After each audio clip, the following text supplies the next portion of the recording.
నమస్కారం, న్యూస్ విజన్కు స్వాగతం. ముందుగా ముఖ్య అంశాలు.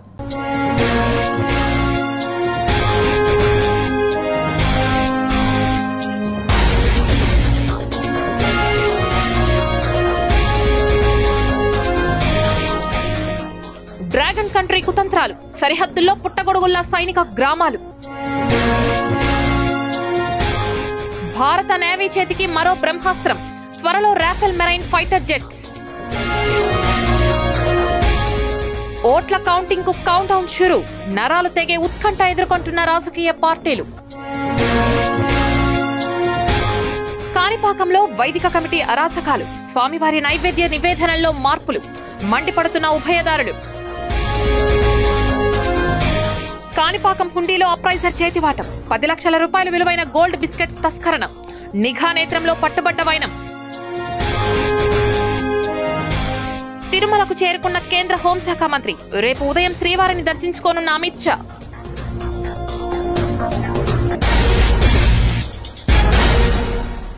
ఇక వార్తల్లోని వివరాలు చూద్దాం. కేంద్ర హోంమంత్రి అమిత్ షా తిరుమలకు చేరుకున్నారు. రేపు ఉదయం శ్రీవారిని దర్శించుకోనున్నారు.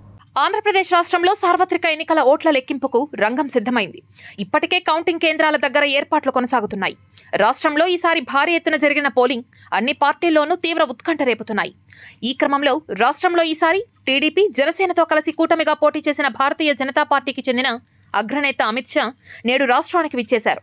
ఇప్పటికే ఎన్నికల పోలింగ్ కి ముందు ప్రచారం చేసి వెళ్లిన ఆయన ఫలితాలకు ముందు మరోసారి వస్తుండడం ప్రాధాన్యత సంతరించుకుంది.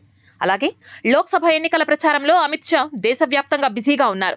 ఇప్పుడు చివరి దశ లోక్సభ ఎన్నికల పోలింగ్ జూన్ 1వ తేదీన జరగనుంది. నేటితో ప్రచారం ముగియనున్న నేపథ్యంలో నేటి సాయంత్రం 6 గంటలకు తిరుమలకు అమిత్ షా వచ్చారు. కాగా ప్రత్యేక విమానంలో వచ్చిన అమిత్ షా నేరుగా వకులామాత గెస్ట్ హౌస్ కు చేరుకున్నారు. కేంద్ర మంత్రికి అన్ని ఏర్పాట్లు చేసింది టీటీడీ. ఆ తర్వాత శుక్రవారం ఉదయం 8:30 శ్రీవారిని దర్శించుకోనున్నారు అమిత్ షా. అనంతరం శుక్రవారం మధ్యాహ్నం 12 గంటలకు తిరుపతి విమానాశ్రయం నుంచి రాజ్కోట్ కు తిరిగి పయనమవుతారు. తిరుపతి జిల్లా చంద్రగిరి డీఎస్పీ శరత్ రాజ్ కుమార్ పై సస్పెన్షన్ వేటు పడింది. ఆయన్ని డీజీపీ ఆఫీస్ కి సరెండర్ చేస్తూ ఉత్తర్వులు జారీ చేశారు.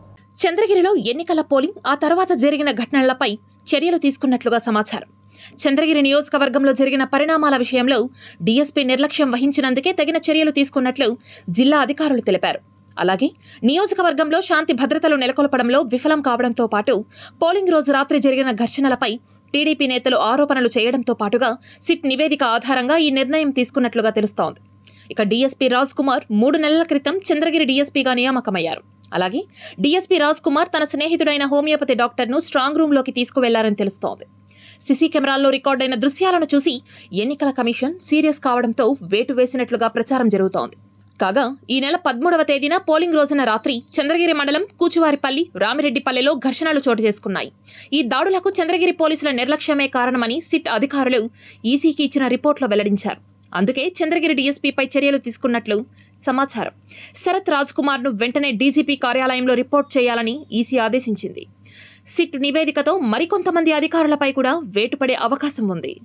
అంతా మా ఇష్టం, ఆలయంలో జరిగే పూజాది కార్యక్రమాల నుంచి అంతర్గత బదిలీల వరకు అంతా మా ఇష్టం అంటూ కాణిపాకం దేవస్థానంలో వైదిక కమిటీ ఇష్టారాజ్యంగా వ్యవహరిస్తోందని ఆరోపణలు వ్యక్తమవుతున్నాయి.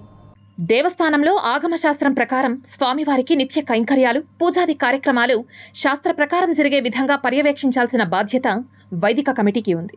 అందుకు భిన్నంగా ఆ కమిటీ విధి విధానాలకు తిలోదకాలిచ్చి ప్రతి విషయంలోనూ మితిమీరిన జోక్యం చేసుకుంటూ వైదిక కమిటీ పేరు మసకబారే విధంగా వ్యవహరిస్తోందనే ఆరోపణలు ఉన్నాయి. రాష్ట్రంలో ఏ ఆలయాల్లో లేని విధంగా వైదిక కమిటీ ఇష్టానుసారంగా వ్యవహరిస్తూ ఆలయంలోని అర్చకులు, పరిచారకులు, వేద పండితులను వేధింపులకు గురిచేస్తోందనే ఆరోపణలు ఉన్నాయి. ప్రముఖ పుణ్యక్షేత్రమైన కాణిపాకం శ్రీ వరసిద్ధి వినాయక స్వామివారి ఆలయంలో 2 సంవత్సరాల క్రితం వైదిక కమిటీ ఏర్పాటైంది.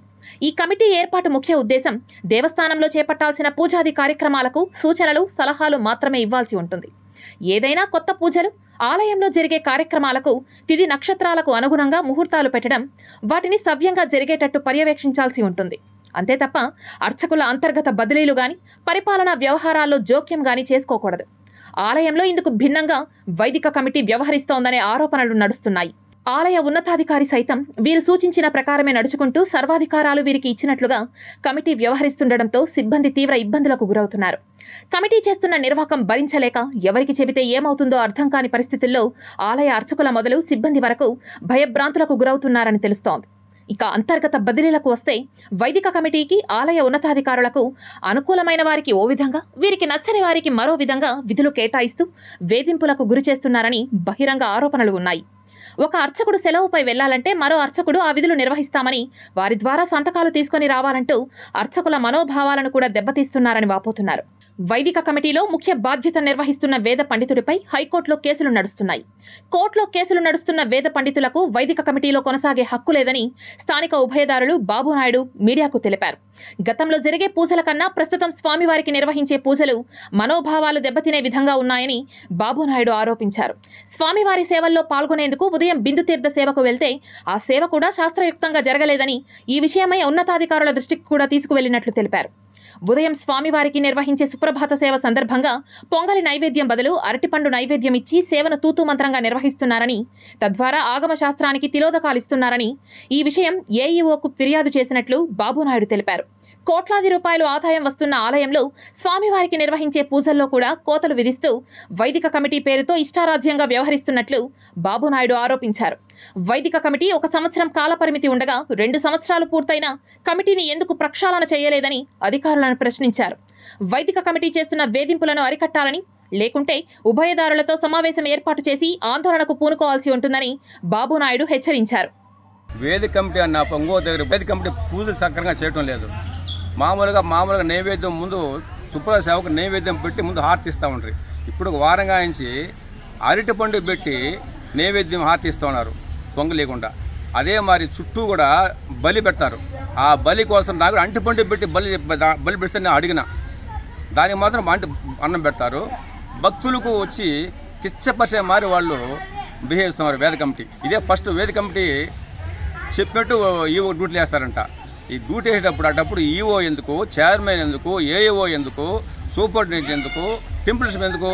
కాణిపాకం హుండీ లెక్కింపులో అప్రైజర్ చేతివాటం ప్రదర్శించి సుమారు 10 లక్షల రూపాయలు విలువ చేసే బంగారు బిస్కెట్ను చోరీ చేసిన ఘటన దేవస్థానం ఈవో వెంకటేశ్ వైఫల్యానికి నిదర్శనంగా తెలుస్తోంది. ప్రముఖ పుణ్యక్షేత్రమైన కాణిపాకం శ్రీ వరసిద్ధి వినాయక స్వామివారి ఆలయంలో గురువారం ఆలయ అధికారులు యూనియన్ బ్యాంక్ సిబ్బంది పర్యవేక్షణలో హుండీ లెక్కింపు కార్యక్రమం చేపట్టారు. ఈ సందర్భంగా సిబ్బంది హుండీలో ఉన్న కానుకలను లెక్కింపు చేస్తుండగా హుండీలో వేసిన 100 గ్రాముల బంగారు బిస్కెట్ను ఎవరి కంటికి కనపడకుండా తీసుకువెళ్లి సంచుల్లో దాచిపెట్టారు. ఈ విషయం సీసీ కెమెరాల్లో రికార్డు అవడంతో ఆలయ అధికారులు గమనించి కాణిపాకం పోలీసులకు ఫిర్యాదు చేశారు. నిందితుడైన అప్రైజర్ ప్రకాష్ను పోలీసులు అదుపులోకి తీసుకుని విచారిస్తున్నారు. ఈ బ్యాంకులో పనిచేస్తున్నటువంటి అప్రైజర్ ఒక వ్యక్తి ఆ మేనేజర్తో పాటు క్యాషియర్తో పాటు వచ్చి క్యాష్ తీసుకోవడానికి వచ్చి ట్రే పక్కన కూర్చొని మెల్లగా ట్రేలో నుండి అతను దాన్ని తీసుకొని లోపల పెట్టుకున్నాడు.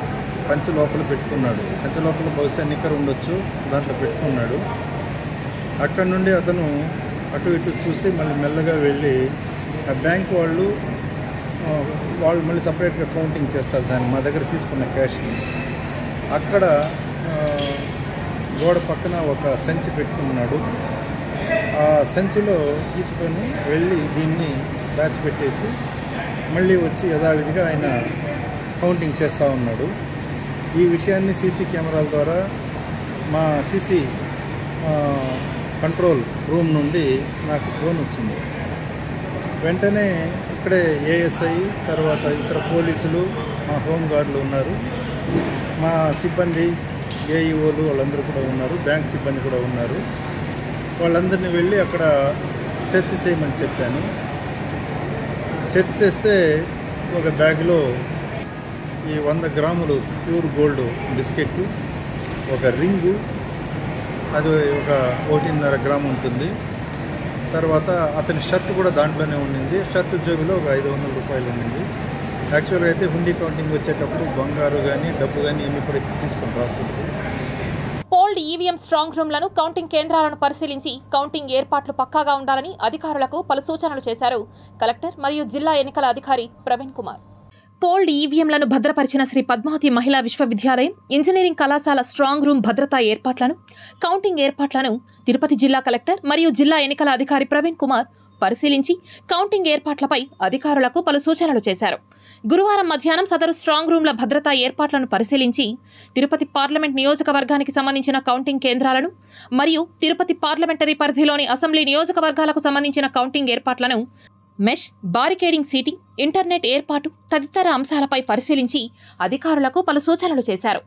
ఏర్పాట్లు చాలా పక్కాగా ఉండాలని అన్నారు. పోస్టల్ బ్యాలెట్ కౌంటింగ్ ఏర్పాట్లను పరిశీలించారు.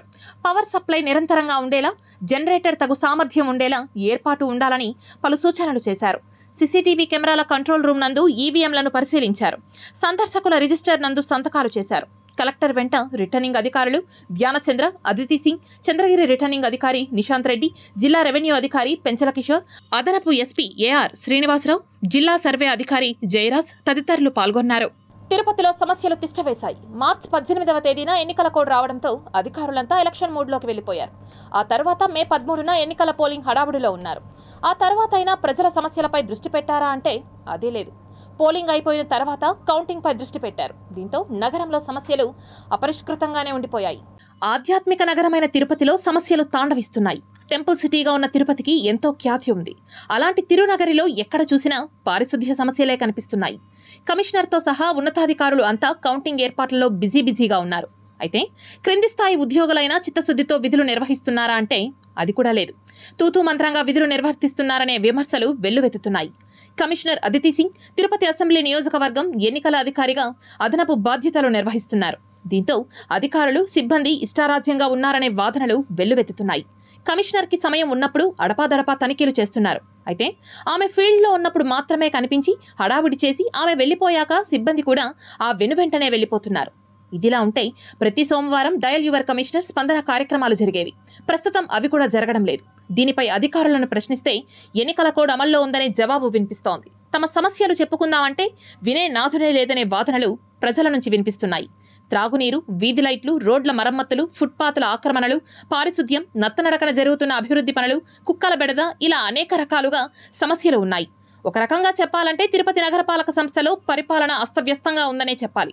ఇసుక అక్రమ రవాణాకు పోలీసులు అడ్డుకట్ట వేస్తున్నారు. ఇసుకాసురులపై ఉక్కుపాదం మోపుతున్నారు. తిరుపతి రూరల్ చిగురవాడ సమీపంలోని స్వర్ణముఖి నది పరివాహక ప్రాంతంలో ఇసుకను అక్రమంగా తవ్వి ట్రాక్టర్లో నింపి తరలిస్తున్న 2 ట్రాక్టర్లను తిరుపతి ఎంఆర్పల్లి పోలీసులు సీజ్ చేశారు. బుధవారం ఉదయం ఇసుక రీచ్ నుంచి అధికారుల అనుమతి లేకుండా అక్రమంగా ఇసుకను తరలిస్తున్న AP03 TL 4094 అనే ట్రాక్టర్ను, దాంతోపాటు ఇసుక లోడింగ్కి సిద్ధంగా ఉన్న AP03 TD 3071 అనే నెంబర్ గల మరో ట్రాక్టర్ను ఎంఆర్పల్లి పోలీసులు సీజ్ చేసి కేసు నమోదు చేశారు. అక్రమ ఇసుక తరలింపుతో పుడమికి గర్భశోకాన్ని మిగులుస్తున్న ఇసుకాసురుల వెక్కిలి చేష్టలకు అడ్డుకట్ట వేయడానికి పోలీసులు చూపుతున్న చొరవకు గ్రామస్తులు, రైతులు హర్షం వ్యక్తం చేస్తున్నారు. ఆత్మనిర్భర్ భారత్ దేశ రక్షణ విషయంలో తగ్గేదే లేదన్న మోడీ సర్కార్ మరో కీలక నిర్ణయం తీసుకుంది. మేడ్ ఇన్ ఇండియా యుద్ధనౌక విక్రాంత్తో జోడీగా ఫ్రాన్స్ నుంచి 26 రైఫిల్ మెరైన్ ఫైటర్ జెట్స్ కొనుగోలుకు రంగం సిద్ధమైంది. ఈ మేరకు 2 దేశాల కీలక ఒప్పందం కుదిరింది. భారత్, ఫ్రాన్స్ మధ్య రాఫెల్ మెరైన్ ఫైటర్ జెట్స్ కొనుగోలుకు సంబంధించి కీలక ఒప్పందం గురువారం ఓ కొలిక్కి వచ్చింది. దాదాపు 50,000 కోట్ల రూపాయల ఈ డీల్కు సంబంధించి ఢిల్లీలో ఇరు దేశాల ప్రతినిధులు భేటీ అయ్యారు. Rafale marine version fighter jets ను తయారు చేసిన డసో ఏవియేషన్ సంస్థ ప్రతినిధులు కూడా ఈ భేటీలో పాల్గొన్నారు. ఇప్పటికే భారత వాయుసేన దగ్గర 36 రాఫెల్ యుద్ధ విమానాలు ఉన్నాయి. ఇప్పుడు ఫ్రాన్స్ నుంచి కొనుగోలు చేయనున్న మరో 26 రాఫెల్ మెరైన్ ఫైటర్ జెట్స్ ప్రత్యేకంగా ఇండియన్ నేవీ కోసమే. మెరైన్ ఫైటర్ జెట్స్ ను సముద్ర ఉపరితల యుద్ధాలకు అత్యంత అనువుగా ఉండేలా తయారు చేశారు. రాఫెల్ ఎం సింగిల్ సీటర్ ఫైటర్ జెట్లు గగనతల రక్షణ, అనుదాడులను సమర్థవంతంగా ఎదుర్కొంటాయి. శత్రు స్థావరాల్లోకి చొచ్చుకెళ్లి దాడులు చేసి సురక్షితంగా తిరిగి వస్తాయి. అంతేకాదు, నిఘా వ్యవస్థలోనూ ఈ ఫైటర్ జెట్స్ కీలకంగా వ్యవహరిస్తాయి. గంటకు 1389 కిలోమీటర్ల వేగంతో దూసుకెళ్తూ గగనతలంలో 50,000 అడుగుల ఎత్తు వరకు పైకి ఎగురుతాయి. ఇందులో లాంగ్ రేంజ్ మెటియోర్ మిసైళ్లు, MICA క్షిపణులు, హ్యామర్ స్కాల్ప్స్, AM-39 ఎక్సోసెట్ ఆయుధ వ్యవస్థలతో పాటు లేజర్ గైడెడ్ బాంబులు, నిమిషానికి 2,500 రౌండ్లు పేల్చగల శతఘ్నిని పొందుపరిచారు. గత ఏడాది జూలైలో ప్రధాని మోడీ ప్యారిస్లో పర్యటన సందర్భంగా రాఫెల్ మెరైన్ ఫైటర్ జెట్స్ కొనుగోలుకు సంబంధించి చర్చలు జరిగాయి. గత డిసెంబర్లో బిడ్ దాఖలైంది. భారత్, ఫ్రాన్స్ ప్రభుత్వాల మధ్య ఢిల్లీ వేదికగా గురువారం జరిగిన భేటీలో ధర, మిషనరీ, నిర్వహణపై చర్చ జరిగింది. తుది ఒప్పందం జరిగేది మాత్రం కొత్త ప్రభుత్వం ఏర్పడ్డాకే. కౌంటింగ్ కు కౌంట్ డౌన్ షురూ చేసింది ఎన్నికల సంఘం. ఫలితాలపై నరాలు తెగే ఉత్కంఠ నెలకొన్న నేపథ్యంలో ఏమాత్రం అలజడి, ఆందోళనకు తావు లేకుండా కట్టుదిట్టమైన ఏర్పాట్లు చేస్తోంది ఈసీ. అన్ని జిల్లాల నియోజకవర్గాల్లో ప్రత్యేక యాక్షన్ ప్లాన్ను అమలు చేస్తున్నారు. జూన్ 4న ఏపీ ఫలితాలపై ఎన్నింటికి క్లారిటీ రానుంది? ఫస్ట్ ఫలితం వచ్చేదెప్పుడు? ఏ పార్టీ పవర్లోకి వస్తుందనేది ఎప్పుడు తెలుస్తుంది? తెలుగు రాష్ట్రాల్లో ఇప్పుడు ఏ నలుగురు కలిసినా ఇదే డిస్కషన్ నడుస్తోంది. ఇంతకీ ఎన్నికల అధికారులు ఏం చెబుతున్నారు? తుది ఫలితాలు ఎప్పుడొస్తాయనే చర్చ మొదలైంది. ఏపీలో జూన్ 4వ తేదీన జరిగే ఓట్ల లెక్కింపుకు పటిష్టమైన ఏర్పాట్లు చేస్తున్నామని, సత్వరమే ఫలితాల ప్రకటనకు చర్యలు తీసుకుంటున్నామని ఏపీ సీఈఓ ముఖేష్ కుమార్ మీనా వివరించారు. మొత్తం 175 అసెంబ్లీ సెగ్మెంట్లలో 111 చోట్ల 20 రౌండ్లలోపు కౌంటింగ్ ఉంటుందని తెలిపారు. 61 నియోజకవర్గాల్లో 21 నుంచి 24 రౌండ్లు, మిగతా 3 చోట్ల 25 రౌండ్లకు పైగా కౌంటింగ్ కొనసాగేలా ఏర్పాట్లు చేస్తున్నారు. 111 నియోజకవర్గాల్లో మధ్యాహ్నం 2 గంటలలోపు, 61 నియోజకవర్గాల్లో సాయంత్రం 4 గంటలలోపు, మరో 3 నియోజకవర్గాల్లో సాయంత్రం 6 ఓట్ల లెక్కింపు పూర్తి కానుంది. పోస్టల్ బ్యాలెట్ల లెక్కింపుకై టేబుళ్లను సంఖ్య పెంచబోతున్నట్లుగా ఈసీ తెలిపింది. రాత్రి 8 గంటల నుంచి 9 గంటల మధ్య అన్ని నియోజకవర్గాల తుది ఫలితాలు ప్రకటించేలా ప్రణాళిక ప్రిపేర్ చేసినట్లు సీఈఓ మీనా స్పష్టం చేశారు. ఓట్ల లెక్కింపు సమయంలో ఎలాంటి అవాంఛనీయ ఘటనలు చోటు చేసుకోకుండా అన్ని జిల్లాల ఎస్పీలను, సిపిలను అలర్ట్ చేసినట్లు state police nodal officer Shankhabrata Bagchi వివరించారు. ఓట్ల లెక్కింపు జూన్ 4న ఉదయం 8 గంటలకు మొదలవుతుంది. తొలుత సైనిక దళాల్లో పనిచేసే సర్వీస్ ఓటర్లకు సంబంధించి ఎలక్ట్రానికల్లీ ట్రాన్స్మిటెడ్ పోస్టల్ బ్యాలెట్ సిస్టంలో వచ్చిన ఓట్లు, తర్వాత పోస్టల్ బ్యాలెట్ పత్రాలలోని ఓట్లు లెక్కిస్తారు. ఈ లెక్కింపుకు అరగంట కంటే ఎక్కువ సమయం పడితే, మరోవైపు వాటితో పాటు ఉదయం 8:30 ఈవీఎంలలో నమోదైన ఓట్ల లెక్కింపు ప్రారంభిస్తారు. సగటున ప్రతి 30 నిమిషాలకు ఒక రౌండ్ ఓట్ల లెక్కింపు పూర్తవుతుంది. ఉదయం 10 గంటల నుంచి 11 గంటలలోపు ఫలితాలపై కొంత స్పష్టత రానుంది. మధ్యాహ్నం 2 గంటల నుంచి 3 గంటలకు లెక్కింపు పూర్తయ్యే అవకాశం ఉంది. అయితే వీవీప్యాట్ చీటీల లెక్కింపు పూర్తయ్యాకే అధికారికంగా తుది ఫలితాలను ప్రకటించకూడదని ఈసీ నిర్ణయించింది. మొత్తం లెక్కింపు ప్రక్రియ 4 దశల్లో సాగుతుంది.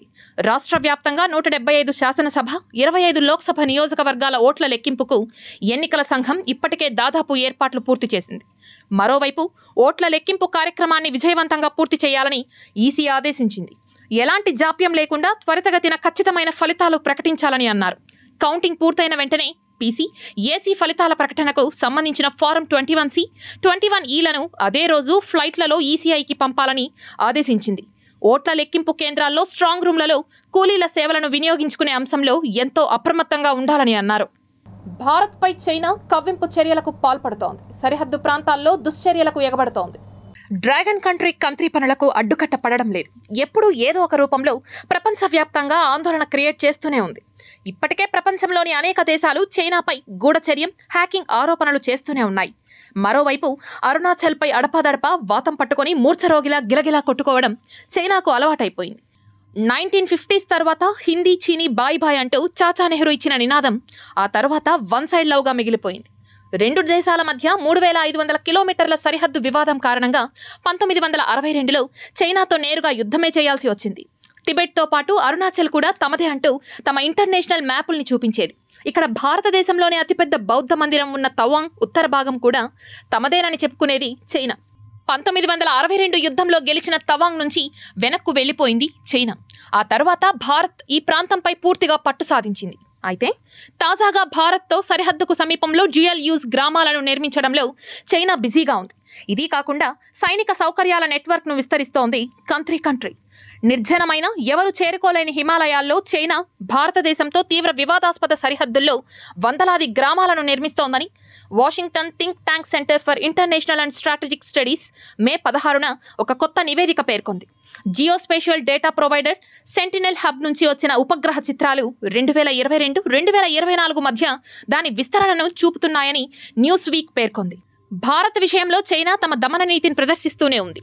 ఇటీవల విడుదల చేసిన 2023 ప్రామాణిక మ్యాప్లో మొత్తం అరుణాచల్ ప్రదేశ్ రాష్ట్రం, ఆక్సాయ్ చిన్ ప్రాంతమంతా తమ భూభాగమని చైనా ప్రకటించుకుంది. ఆగస్టు 28న విడుదల చేసిన ఈ మ్యాప్లో అరుణాచల్ ప్రదేశ్ రాష్ట్రాన్ని దక్షిణ టిబెట్గా పేర్కొంది. 1962 యుద్ధంలో ఆక్రమించుకున్న ఆక్సాయ్ చిన్ ప్రాంతం తమదేనని చైనా పేర్కొంది. అంతేకాదు తైవాన్, వివాదాస్పద దక్షిణ చైనా సముద్రాన్ని కూడా తమ భూభాగమేనని మ్యాప్ ద్వారా చైనా చూపించింది. China surveying mapping publicity day వేడుకల్లో భాగంగా చైనా ఈ మ్యాప్ విడుదల చేసింది. మరోవైపు అరుణాచల్ ప్రదేశ్ ఎప్పుడూ తమ భూభాగమేనని, అది ఎప్పటికీ అలాగే ఉంటుందని అనేక సందర్భాల్లోనూ భారత్ స్పష్టం చేసింది. జూన్ 4న జరిగే ఎన్నికల కౌంటింగ్ నేపథ్యంలో పాలిసెట్ కౌన్సిలింగ్లో మార్పులు జరిగినట్లు కౌన్సిలింగ్ అసిస్టెంట్ కోఆర్డినేటర్ సుధీర్ పేర్కొన్నారు. తిరుపతి ఎస్వి ప్రభుత్వ పాలిటెక్నిక్ కళాశాలలో ఏర్పాటు చేసిన మీడియా సమావేశంలో ఆయన మాట్లాడుతూ, పాలిసెట్ కౌన్సిలింగ్ కి హాజరయ్యే విద్యార్థులు ఎట్టి పరిస్థితుల్లోనూ పాస్వర్డ్, ఓటీపీ, లాగిన్ ఐడి ఇతరులకు షేర్ చేయొద్దని, అలా చేసిన పక్షంలో ఎస్వి పాలిటెక్నిక్ కళాశాల యాజమాన్యానికి గాని సిబ్బందికి గాని ఎటువంటి సంబంధం ఉండదని తెలిపారు. 3వ తారీఖున జరిగే కౌన్సిలింగ్ ను 6వ తారీఖుకు వాయిదా వేసినట్లు మీడియా సమావేశంలో ఆయన పేర్కొన్నారు. అంతకుముందే వదిలిన కౌన్సిలింగ్ షెడ్యూల్లో భాగంగా మనకు 27 నుంచి 3వ తేదీ వరకు సర్టిఫికెట్ పరిశీలన జరగాలి. కానీ 4వ తేదీ ఎలక్షన్ కౌంటింగ్ ఉండడం వల్ల మనకు కౌన్సిలింగ్లో కొన్ని మార్పులు జరిగాయి. ముఖ్యంగా అభ్యర్థులు గమనించాల్సిన విషయం ఏంటంటే 3వ తేదీ కూడా మనకి కౌన్సిలింగ్ షెడ్యూల్ విడుదల చేయడం జరిగింది. ఆ రోజున్న కౌన్సిలింగ్ని మనం 6వ తేదీకి పోస్ట్పోన్ చేయడం జరిగింది. అలాగే మనకి ఆప్షన్స్ నమోదు ప్రక్రియ కూడా పోస్ట్పోన్ చేయడం జరిగింది. సో ఆప్షన్స్ నమోదు ప్రక్రియ 7వ తేదీ నుంచి 10వ తేదీ వరకు ఉంటుంది. 11వ తేదీ మీరు ఆప్షన్స్లో ఏదైనా మార్పులు చేర్పులు చేసుకోవచ్చు. 13వ తేదీ మీకు అలాట్మెంట్, అంటే మీకు ఎక్కడ సీట్ వస్తుందో అలాట్మెంట్ ఉంటుంది 13వ తేదీ. 14వ తేదీ మీకు తరగతులు ప్రారంభమవుతాయి. దయచేసి అందరూ తల్లిదండ్రులు, విద్యార్థులు వాళ్ళందరూ గమనించాల్సిన విషయం ఏంటి అంటే, మీకు కౌన్సిలింగ్లో వెరిఫికేషన్ అయిపోయిన తర్వాత మీ మొబైల్కి లాగిన్ ఐడి అనేది వస్తుంది. ఆ లాగిన్ ఐడి యూజ్ చేసి మీరు పాస్వర్డ్ని జనరేట్ చేసుకోవాల్సి ఉంటుంది. అలానే తర్వాత మీరు ఆప్షన్స్ నమోదు చేసే ప్రతిసారి కూడా మీకు ఓటీపీలు అనేవి వస్తాయి. సో కాబట్టి మీరు ఆ లాగిన్ ఐడి కానీ పాస్వర్డ్ కానీ ఓటీపీ కానీ మీరు ఎవరితో దయచేసి షేర్ చేసుకోవద్దు. భగవంతుని దృష్టిలో మనుషులందరూ సమానమేనని తన సంకీర్తనల ద్వారా చాటి చెప్పిన తాళ్లపాక అన్నమయ్య గొప్ప సామాజికవేత్త అని శ్వేత సంచాలకులు భూమన సుబ్రహ్మణ్యం రెడ్డి కొనియాడారు. ఏమి రాసినారు, ఎవరి కోసం రాసినారో ఇవి రాయడం వల్ల మనకి ఏ ఉద్రేకం, ఏ ఆవేశం, ఏ సమాజం మనకు అర్థమవుతుందనేది మనకు తెలుస్తుంది. ఇవాళ మనం అందరం అనుకుంటున్నాం మానవ సంబంధాలన్నీ కునారిల్లిపోయినాయి, మానవ సంబంధాలు కులం బాగా పెచ్చనిల్లిపోయింది. ఈ సమాజంలో మతం అనేది ఒక విశృంఖలమైనటువంటి వైఖరితో ఇవాళ వ్యవహరిస్తున్నారు. ఇవన్నీ కూడా అన్నమయ్య కాలంలో కూడా ఉన్నాయి.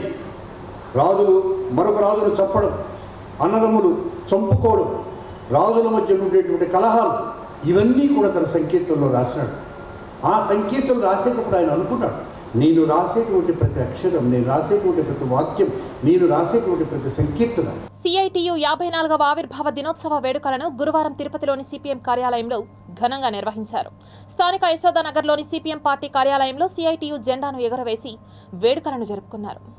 మొత్తం కార్మికుల మీద ఐక్యత, పోరాటం, విడివిడిగా ఉన్నటువంటి కార్మిక సంఘాలన్నింటినీ కూడా ఐక్యపరిచి దేశవ్యాప్తంగా కూడా అనేక ఐక్యత పోరాటం అనే పేరుతో సమైక్య పోరాటమే సమస్యల పరిష్కారం చేసినటువంటి గొప్ప సంస్థ ఇది. ఎమర్జెన్సీ రోజుల్లో కూడా నిఖరమైన పోరాటం చేసిన సంస్థ ఇది. ఈరోజు కూడా మనం తిరుపతిలో ఈ యొక్క ఆవిర్భావోత్సవాన్ని జరుపుకుంటున్నాము. ఈ సందర్భంగా మన సిఐటి ఆఫీస్ పైన కూడా మన సిఐటి జెండాను ఆవిష్కరిస్తున్నాము. ఈరోజు మన సిఐటి ఆవిర్భావ దినోత్సవాన్ని దేశవ్యాప్తంగా మనం నిర్వహించుకుంటూ ఉన్నాం. సరిగ్గా 1970వ సంవత్సరం 30వ తారీఖున మే నెలలో ఇదే రోజున 54 సంవత్సరాల కిందట సిఐటి ఆవిర్భవించింది. సిఐటి ఆవిర్భావానికి కూడా ఒక ప్రత్యేకమైనటువంటి ప్రాధాన్యత ఉంది. ఈ దేశంలో కార్మిక వర్గానికి, ఉద్యోగులకు లేదా అన్ని రకాల కష్టం చేసుకొని శ్రమదారాన్ని జీవించేటువంటి వాళ్ళందరికీ విముక్తి రావాలనంటే దానికి మరో మార్గం లేదు. సిఐటి లాంటి సంస్థ అవసరం ఉంది అని చెప్పి భావించి ఆ రోజున మన నాయకత్వం సిఐటి సంఘాన్ని ప్రారంభించారు. సుకన్య సమృద్ధి యోజన పథకంపై అత్యధిక వడ్డీ శాతం లభిస్తుందని పోస్టల్ సూపరింటెండెంట్ వసంత తెలిపారు. 2014 డిసెంబర్లో ప్రధానమంత్రి నరేంద్ర మోదీ గారు బేటీ బచావో బేటీ పడావో నినాదంతో ప్రారంభించిన స్కీమ్ ఇది. ఇప్పటి వరకు చాలా మంచి ప్రజాదరణ కలిగి ఉన్న స్కీమ్ ఇది. 10 సంవత్సరాల వయసు కలిగిన ఆడపిల్లలు ఈ ఖాతాను తెరవచ్చును. అంటే వారి తరఫున వారి పేరెంట్ కానీ, తల్లి కానీ, తండ్రి కానీ లేదా లీగల్ గార్డియన్ కానీ కేవలం 250 రూపాయలతో అకౌంట్ ప్రారంభించవచ్చును. గరిష్టంగా ఒక ఆర్థిక సంవత్సరంలో అంటే ఏప్రిల్ నుంచి మార్చి వరకు 1,50,000 వరకు ఈ అకౌంట్లో డిపాజిట్ చేయవచ్చును. దీనికి వడ్డీ కూడా అత్యధికంగా 8.2% వడ్డీ ఇవ్వడం జరుగుతుంది. ఈ సొమ్ము జమ చేయడం అనేది 15 సంవత్సరాల వరకు మాత్రమే చేయవలసి ఉంటుంది. తర్వాత 21 సంవత్సరాల తర్వాత అకౌంట్ అనేది మెచ్యూర్ అవుతుంది. అంతవరకు తీసుకోవడానికి లేదు. కానీ కొన్ని ప్రత్యేక సందర్భాల్లో అంటే అమ్మాయికి 18 సంవత్సరాలు నిండిన తర్వాత వివాహం కోసం కానీ పై చదువుల కోసం కానీ అప్పటి వరకు జమ చేసిన మొత్తంలో 50% తిరిగి వాళ్ళకి చెల్లించడం జరుగుతుంది. తిరుపతి కేంద్రంలోని భారత పర్యాటక శాఖ మరియు ఆంధ్రప్రదేశ్ పర్యాటక శాఖ సంయుక్తంగా నిర్వహించబడుతున్న స్టేట్ ఇన్స్టిట్యూట్ ఆఫ్ హోటల్ మేనేజ్మెంట్లో కోర్సులకు దరఖాస్తులు ఆహ్వానిస్తున్నట్లు నిర్వాహకులు రమణ ప్రసాద్ తెలిపారు. ఈ సంవత్సరం మీ అందరి సహకారంతో ఖచ్చితంగా మనం కావాల్సినన్ని అడ్మిషన్స్ తీసుకురావడానికి ప్రయత్నం చేస్తున్నాం. మొట్టమొదటిగా మనకు భారత ప్రభుత్వం ద్వారా టూరిజం శాఖ ద్వారా ఈ కళాశాలకి కావాల్సిన డైరెక్షన్స్ వస్తాయి అకాడమిక్లీ. అలాగే రాష్ట్ర ప్రభుత్వం మినిస్ట్రీ ఆఫ్ టూరిజం పర్యాటక శాఖ ద్వారా మనకి ఈ కాలేజ్ నడపబడుతుంది.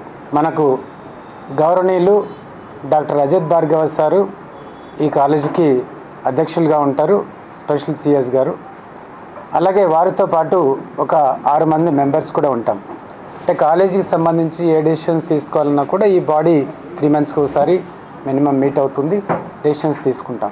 కులం పేరుతో దూషించి దాడి చేసిన వారిపై కేసు నమోదు చేసి అరెస్టు చేయాలని ఎస్ఆర్పురం మండలం మెదవాడ దళితవాడకు చెందిన సుబ్బమ్మ మీడియాను ఆశ్రయించారు. గురువారం చిత్తూరు ప్రెస్ క్లబ్ నందు మీడియా సమావేశంలో ఆమె మాట్లాడుతూ తనకు జరిగిన అన్యాయంపై ఎస్ఆర్పురం పోలీస్ స్టేషన్లో ఫిర్యాదు చేస్తే కేసు నమోదు చేయకుండా తనపై దౌర్జన్యానికి పాల్పడ్డ వారికి పోలీసులు అండగా ఉన్నారని తెలిపారు. తనకు జరిగిన అన్యాయంపై విచారణ చేపట్టి జిల్లా ఎస్పీ న్యాయం చేయాలని వేడుకున్నారు. మాది ఎస్ఆర్పురం మండలం పారసారథి పిల్లవాళ్ళు కొడుకు రాజశేఖర అతను గొడవ వేసుకుంటా ఉన్నాడు. అక్కడ అందరూ యూత్ పిల్లకాయలంతా ఉన్నారు. ఊరు పక్కన రోడ్డు పైన బండి అడ్డంగా పడేసి నేను అక్కడికి వెళ్ళాను. ఎందుకు గొడవ అని అడిగాను. ఆ లోపల వాళ్ళ అమ్మ నాయన వచ్చి నీకెందుకే మాలముండా పరముండా అని చెప్పి నన్ను మా కులంతో దూషించినాడు. వాళ్ళ డబ్బులు ఇవ్వాలని మీరు ఎంత బాధపడతా ఉన్నారే, మీరు ఇవ్వాలని వాళ్ళు నా డబ్బు కూడా మీరు ఇవ్వాలి కదా 60,000 నాకు కూడా ఇవ్వండి అని నేను అడిగినాను. అందుకు పదే నన్ను కులంతో వేధించి నన్ను హీనంగా హింసంగా నన్ను కొట్టడానికి వచ్చి నన్ను హీనంగా దూషించినాడు. దేశం గర్వించేలా ఇండియాలో కొత్త చరిత్ర లిఖించబడింది. దేశ చరిత్రలో తొలిసారి ఓ స్టార్టప్ స్పేస్ కంపెనీ రాకెట్ ను విజయవంతంగా ప్రయోగించింది. చెన్నైకి చెందిన private space startup company Agnikul cosmos గురువారం అగ్నిబాన్ సబార్బిటాల్ టెక్ డెమాన్స్ట్రేటర్ పేరుతో రాకెట్ ను పరీక్షించింది. ఈ విజయాన్ని భారతీయ అంతరిక్ష పరిశోధనా సంస్థ ఇస్రో కూడా ధృవీకరించింది. చెన్నైకి చెందిన స్టార్టప్ స్పేస్ కంపెనీ గురువారం ఉదయం 7:15 రాకెట్ ను విజయవంతంగా ప్రయోగించిందని ఇస్రో ప్రకటించింది. ఈ ప్రయోగాన్ని శ్రీహరికోటలోని ప్రైవేట్ లాంచ్ ప్యాడ్ నుంచి చేపట్టారు. ప్రయోగం విజయవంతం కావడంపై ఇస్రో చైర్మన్ సోమనాథ్ శుభాకాంక్షలు తెలిపారు. ఈ రాకెట్ లో సెమీ క్రయోజెనిక్ లిక్విడ్ ఇంజన్ ను ఉపయోగించారు. ఇలాంటి ఇంజన్ ని ఇప్పటి వరకు ఇస్రో ఉపయోగించలేదు. ఇప్పటికీ ఆ ఇంజన్ తో ప్రయోగాలు చేసే ప్రయత్నంలోనే ఉంది ఇస్రో. శ్రీహరికోటలోని ఎస్డిఎస్సి షార్లోని తమ సొంత భారతదేశపు మొట్టమొదటి ప్రైవేట్ లాంచ్ ప్యాడ్ నుంచి తమ మొదటి ఫ్లైట్ మిషన్ 1 అగ్నిబాన్ విజయవంతంగా పూర్తయినట్లు ప్రకటిస్తున్నాం. ఈ నియంత్రిత నిలువు ఆరోహణ ఫ్లైట్ మిషన్ లక్ష్యాలన్నీ నెరవేరాయి.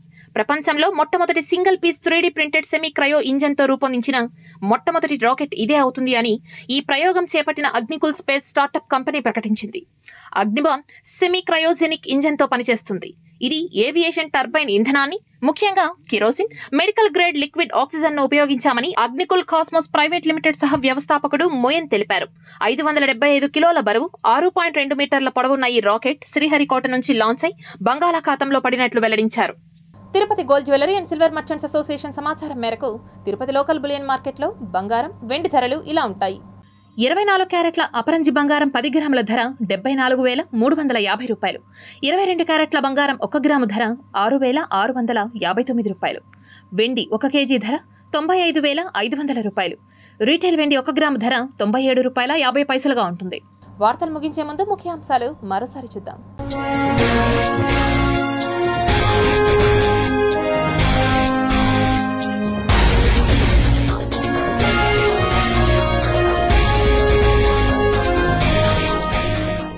డ్రాగన్ కంట్రీ కుతంత్రాలు, సరిహద్దుల్లో పుట్టగొడుగుల్లా సైనిక గ్రామాలు.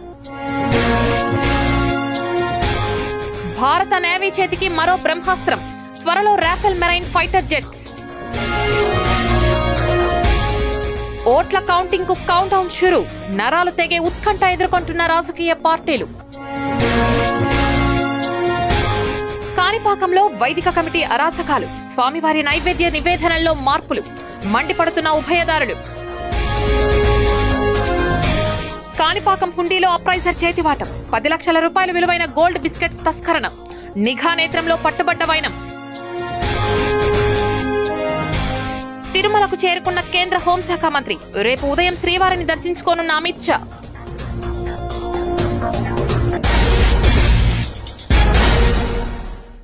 ఈ వార్తలు ఇంతటితో సమాప్తం. సమగ్ర సమాచారంతో విషయంలో మళ్ళీ కలుద్దాం. అంతవరకు సెలవు. నమస్కారం.